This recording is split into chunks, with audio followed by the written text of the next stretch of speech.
আমেরিকার ছোট্ট ছেলে জেমস লিনিঙ্গার যখন 4 বছর বয়সে পৌঁছায় তখন সে অদ্ভুত সব দুঃস্বপ্ন দেখতে শুরু করে। সে চিৎকার করে বলতো যে তার বিমান ভেঙে পড়ছে এবং আগুন ধরে গেছে।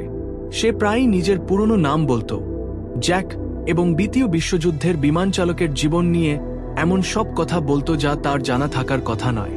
জেমস তার বিমানের নাম, ক্যামারো এবং জাপানের উপকূলে তার বিমান ভেঙে পড়ার ঘটনা বিস্তারিতভাবে বর্ণনা করে।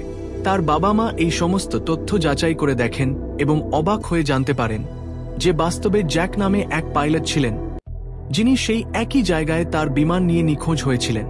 জেমসের নির্ভুল স্মৃতি তার পরিবার ও গবেষকদের হতবাক করে দেয়।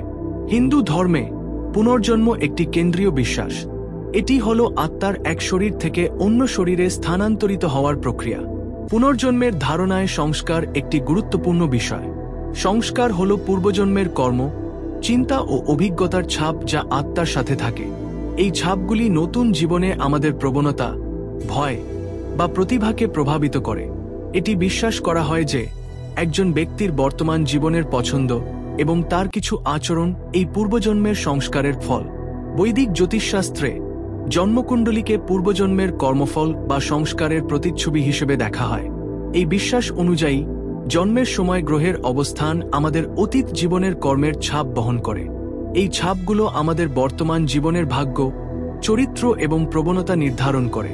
তাই জন্মছক বিশ্লেষণ করে একজন ব্যক্তি তার সংস্কার সম্পর্কে জানতে পারে।